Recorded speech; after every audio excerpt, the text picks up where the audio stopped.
Welcome back. In a significant development, another terrorist was shot dead in Pakistan. This time, Lashkar-e-Taiba terrorist Hanzla Adnan, the mastermind of the deadly 2015 attack on a BSF convoy in Jammu and Kashmir, was killed by unknown gunmen in Karachi.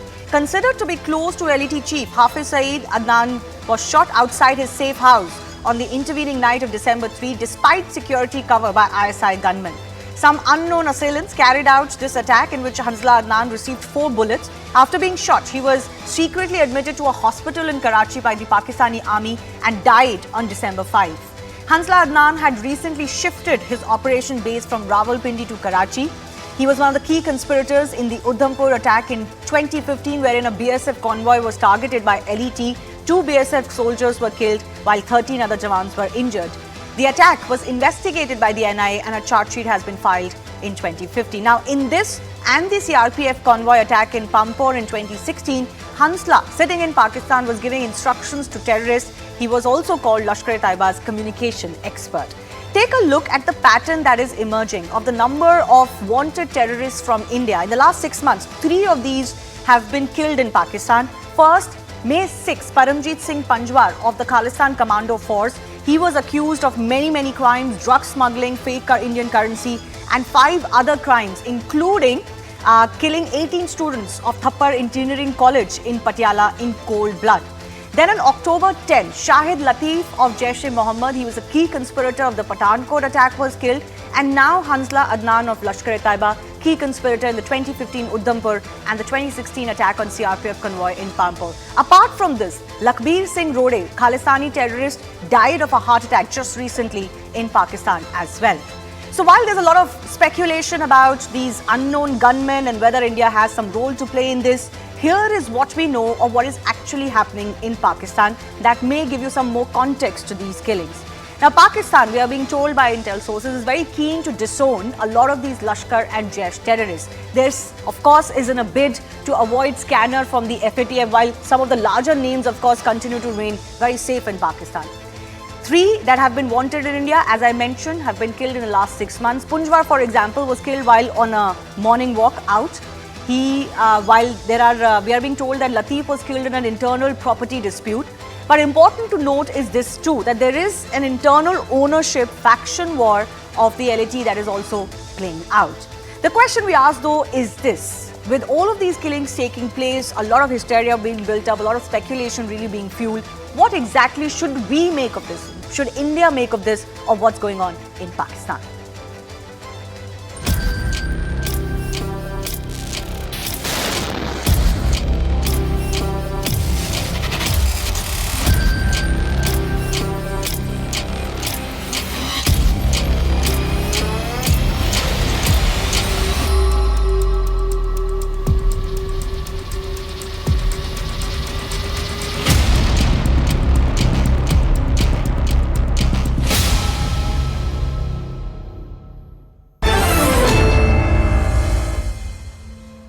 Sushant Sareen, Senior Fellow, ORF. Yashwardhan Azad is former IPS officer and Special Director, Intelligence Bureau. Major General A.K. Sivach, defense expert, is also joining us. Yashwardhan Azad, let me begin with you.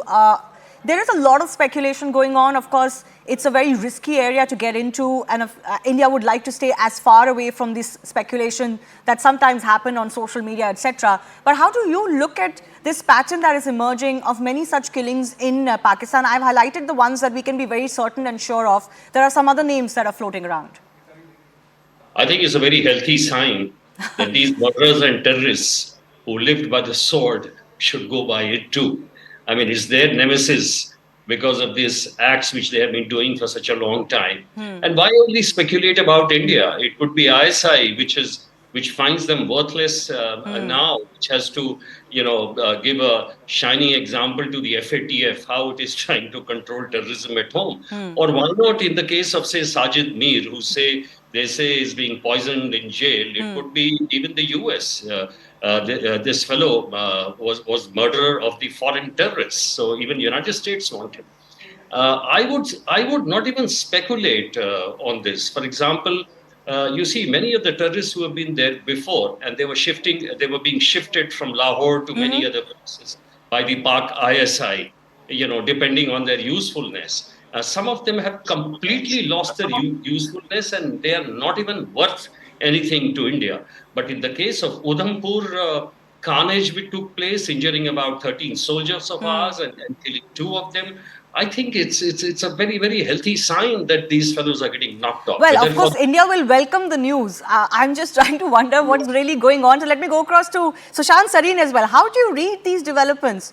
A little bit has been blown out of proportion, and this whole unknown men, unknown gunmen thing has become a thing of its own. But if we get down to the bottom, what do you make of what's happening? Could it really be what some suspect?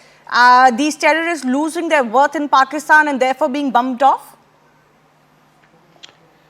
Shivani, you can't take what is happening lightly. If it was one, two, maybe half a dozen cases, you could have said that, it could be a coincidence or something True. like that.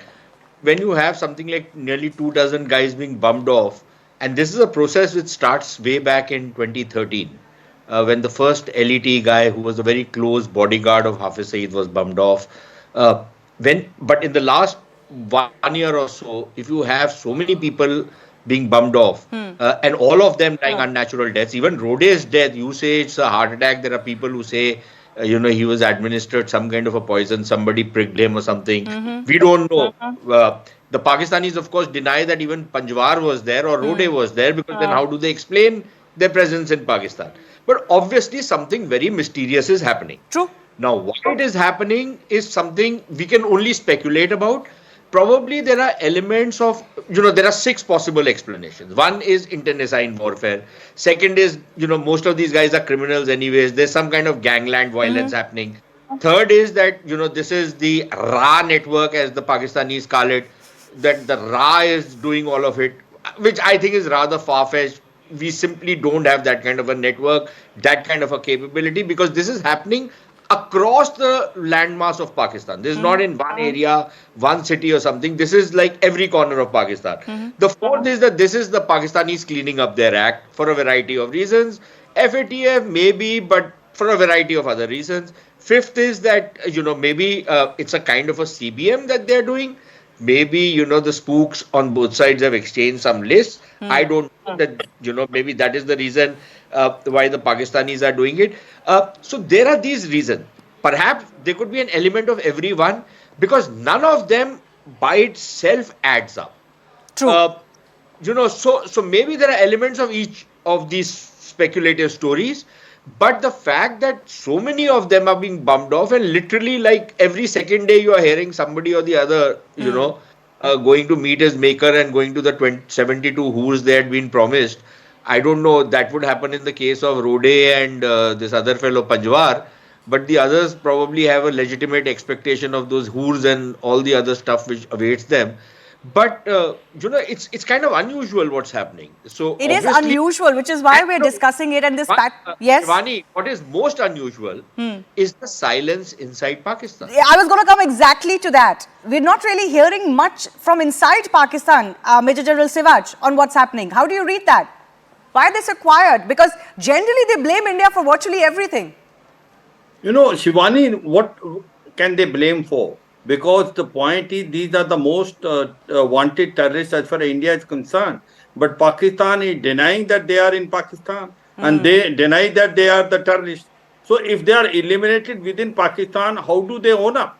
In fact, if they own up, it shows that these terrorists were staying in Pakistan, which were basically in not only most wanted list, were also declared terrorists, few of them by the United Nations and also by the US. So therefore, it's a catch-22 situation for Pakistan, and it seemingly looks like that Pakistan ISI might be involved. They feel that they have outlived their utility. Now they are a burden, and they want to just eliminate them. And that is also possible as far as Pakistan. Inter-gang rivalry is another issue which can be there. And the third, one has to understand, if the second cadre is being eliminated, why not Hafiz Saeed, Masood Azhar or Sayyid Salahuddin? The point is that they can't deny it. They already know that these chaps are there, though maybe denying it officially but unofficially. Whole world knows. If these chaps are eliminated, it will have a strong ramification within Pakistan. So I don't think Pakistan ISI will try to do that in the first stage. But the second ring, which they feel have outlived their utility and now become a liability, possibility of ISI themselves eliminating them is very high. Yeah. Very mysteriously, all of them has been eliminated, and everywhere the pattern seemingly seem to be same. Yeah. That the 2-3 assailants comes in motorcycle, they come, they kill them, and then they disappear. And the Pakistan never report, never investigate. So the question comes in that certainly there is also aspect of financial action task force, because they don't want to show that these terrorists were they were terrorists and they were in Pakistan, because they have now given undertaking to financial action task force when they were taken out from the grey list that they will take a strong action which is verifiable, which is sustainable, and which is irreversible against the terrorists. Yeah, But before I come to that, the action that they really should be making or should be showcasing, especially because of the FATF requirements, can I just say, I am though loving some of the memes on unknown gunmen. And I think this has become a great matter of enjoyment and of, great sarcasm on Indian X or otherwise on social media. Because like Mr. Sivat very rightly pointed out, Mr. Azad, it's the same pattern. And these unknown gunmen, who art thou? This is the most important question being asked by everybody. Well, the entire Pakistan has become a kind of a badland where the unknown gunmen are creating, havoc. See, I could make 2 points here. You see, one is that these are as the Major General rightly said, these are the dispensable guys, right? They're the second rung guys. What about the real ones? If you really want to hit, why wasn't Hafiz Saeed hit? If you hit Hafiz Saeed, then your entire FATF will become absolutely clean. So obviously there is a game within that, you want to take out a few, prove a few things to a few people. And then if we speculate as to who has done it, it'll actually come to nothing. Basically, the issue is in Pakistan today is caught in such an internal strife. So look at the stakeholders, why they are not saying anything about it. The army or the ISI or the political leaders. Some of the political leaders themselves are disgusted with the kind of terrorist actions which are taking place in Pakistan. The Punjab area, which was supposed to be the hub of all the rich guys in Lahore who didn't want any kind of actions there, is full of it now. So if the entire area is impacted, some of them are extremely happy. Right. ISM is very happy because some of them are getting bumped off. So I think what is happening is symptomatic of what we really thought will happen in few Pakistan. years. No, you're right. It actually is symptomatic of what Pakistan has become today, and it looks like literally nobody is in control. But Sushant Sareen, this question is important though. If I was to buy the argument that this was some sort of a concerted effort to kind of bump off the ones you don't need anymore and kind of look a little bit cleaner for the benefit of the FATF requirements, I don't think this will work. Right? If that is at all the thinking in Pakistan. Because look at the number of the big wanted terrorists still enjoying safe haven in Pakistan. Look, number one, I think this whole FATF thing it might have been a tiny issue, but it's not the main issue. Right? I think we are overestimating what FATF can and cannot do. Number one. Number two, Shivani, these are not non-entities. The guys who are being bumped off. Look, it's not Hafiz Saeed who does all the planning. I met the guy, he's a duffer. Okay, there is only so much he can do. He's an ideologue, he's all of that. He's not the organizer. He's not the guy who's an operational fellow. The operational guys are the second rung guys. If you're bumping them off, you're removing them from the scene, you're basically castrating the guys at the top who are in any case in some kind of a house arrest and stuff like that. So don't underestimate the fact that these guys are being bumped off. The thing is that maybe messages are now being delivered that look, some of this stuff is not going to be on. We are going to be cracking down. Maybe that is happening. But I still believe that those 5 or 6 reasons I told you, there are some elements of each one of them. But purely on the lighter side, the